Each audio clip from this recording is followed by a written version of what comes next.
This is Jackanory Junior.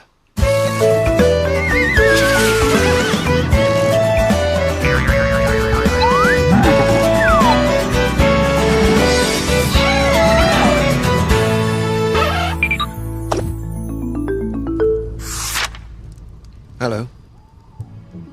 I'm Rupert.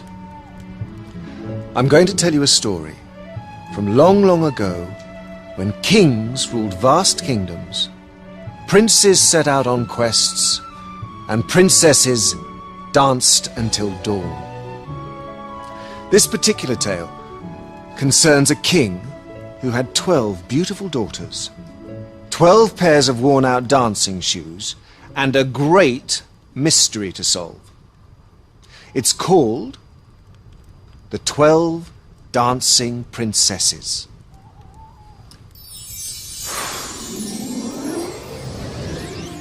There was once a king who had 12 daughters, each one as clever and beautiful as the next.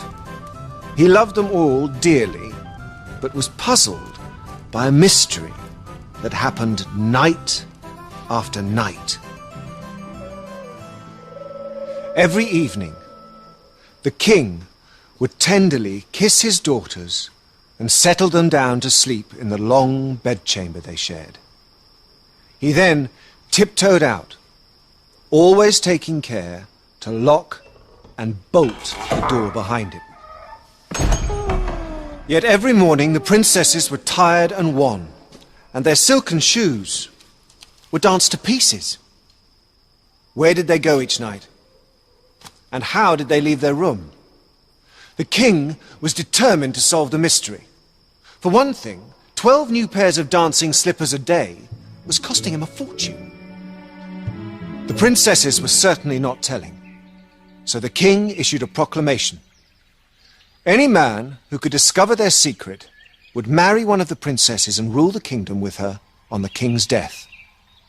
But he must find the answer in 3 days and 3 nights, or be banished from the kingdom forever. Marry one of the beautiful princesses and become king. You can imagine that it wasn't long before most of the young men in the kingdom were queuing up at the palace gates to try their luck. The first to try was the son of a king. He was enchanted by the 12 young women, and when the eldest offered him a cup of sweet cordial, he happily drank it. Then, when the princesses had gone to their room, he checked that their bedroom door had been left ajar and settled down to his night-long vigil. But however hard he struggled, the prince could not keep his eyes open.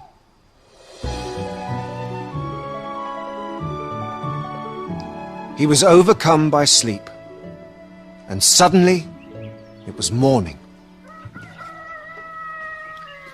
There in their beds were the 12 princesses sleeping soundly, and there were the 12 pairs of worn-out slippers, the evidence of failure.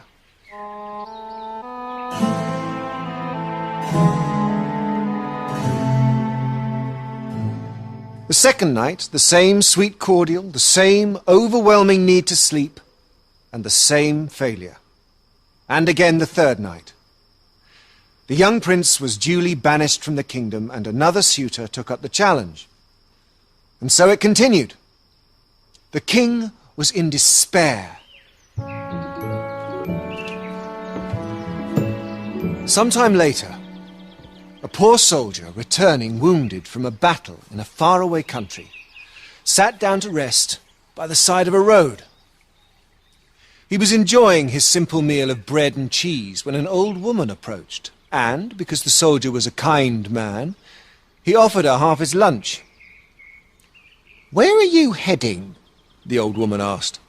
The soldier laughed. "Well, I'm off to try my luck at the palace," he said. "I could quite fancy being king." But the old woman remained serious. "Don't touch the cordial those clever girls offer you.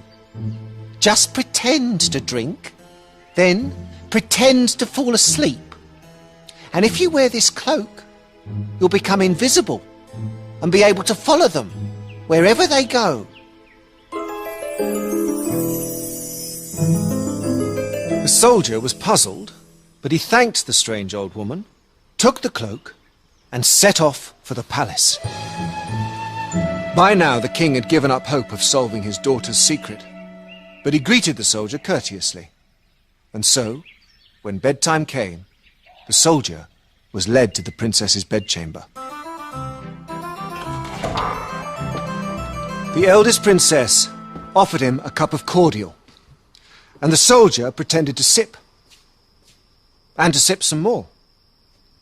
The cordial did not run down his throat, but into a small sponge he'd cleverly tied under his chin.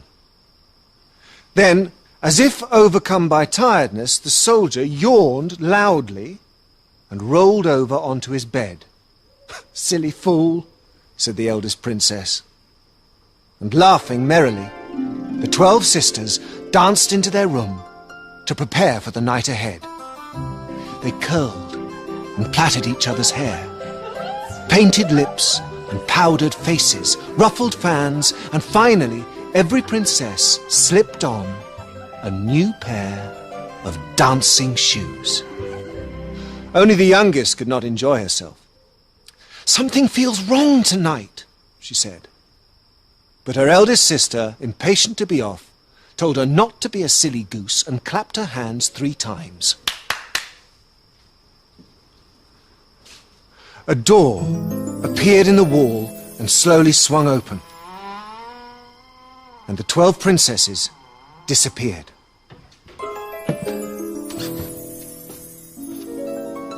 The soldier clambered from his bed and hurried after them, flinging his magic cloak around his shoulders as he went. But in his haste, he stumbled on his wounded leg and stepped on the hem of the youngest princess's dress. "What was that?" she cried. "Someone's following us. I know something's not right tonight." "Nonsense," said her eldest sister. But the youngest sensed something all the same, and kept glancing over her shoulder as they made their way down the flights of stairs and along the corridors. Finally, they arrived at a small wooden door. This opened out onto a garden. The soldier drew his breath. He had never seen such a magical place. The princesses hurried through the silvery trees, which glimmered in the moonlight. They came to a garden of gold, where plump, delicious fruits hung down from the branches, burnished and bronzed. Then they stepped through an arch of roses into a third garden, all of diamonds, which sparkled and shimmered in the dark like a spangled sky of stars. In each garden, the soldier felt he must be dreaming, and reached up to snap off a twig just to be sure. An avenue of diamond-studded trees led down to a lake, and there on the water bobbed 12 little painted boats. In each sat a handsome prince, waiting to row the princesses across the water.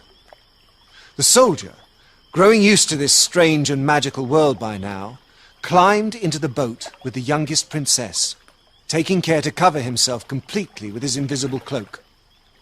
After a while, the little prince rowing the boat stopped to rest. "Why is this boat so slow tonight when I'm rowing as hard as I always do?" The youngest sister only shivered in reply. Across the lake stood a wonderful castle. Lights shone from every window, urging all to join the party. The princesses ran up to the castle and danced with their princes all through the night. The soldier, hidden safely in his cloak, danced alone, weaving amongst the couples and stealing morsels of food from under the noses of the unseeing guests. Once, feeling very bold, he took a sip from the youngest princess's goblet. "Now someone is helping themselves to my drink," she said, almost in tears. But her eldest sister, whirling past, only laughed at her.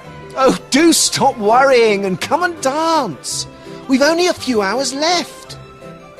And sure enough, their slippers were soon so worn through that they could not be danced in a minute longer. It was time for the princesses to go home. The princes rowed the sisters back across the lake, and this time the soldier travelled with the eldest princess. All the young women were beautiful in their own ways, but she was the most interesting to him. The princesses promised to meet their princes the following night, and hurried back through the 3 gardens and along the palace passageways.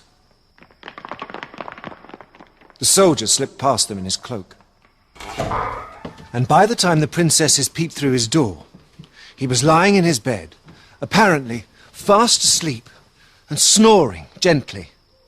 "Oh, silly fool," yawned the eldest princess, "but our secret is still safe." And she lingered a moment, watching him as he slept. The next morning, the soldier felt sure it had all been a dream, in spite of the 3 twigs he had picked up from the gardens. He decided to keep his vigil once more before seeing the king. The second night was exactly like the first, and the soldier enjoyed himself so much he couldn't resist following the princesses for a 3rd night of dancing and feasting. This last time, he came away with a golden goblet under his cloak as further proof. On the 4th morning, the king wearily summoned the soldier to his study. "Have you discovered how my daughters wear out their slippers every night?" "I have, your majesty," replied the soldier. "They dance the night away in an underground castle with 12 handsome princes." And he produced from his pockets the 3 twigs and the golden goblet, as he explained about the hidden door, the 3 gardens, the lake, and the castle. The king called for each of his daughters in turn and asked whether the soldier's story was true. Each princess hung her head in silence until the eldest one spoke. "Father, it is true," she replied. "The soldier has outwitted us." "Then you must decide which of my daughters you wish to marry," said the king. The soldier knew that he had already chosen the eldest. She saw that the soldier was kind as well as clever and was pleased to accept. "Just provided," she said with a smile, "that we can have plenty of dancing at the wedding." The wedding took place soon afterwards, and they danced the night away.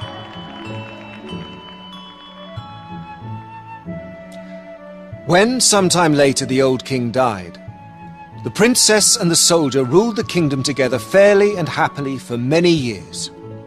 And as the queen, the eldest sister decreed that she and her sisters should go dancing as often and as late into the night as they wished.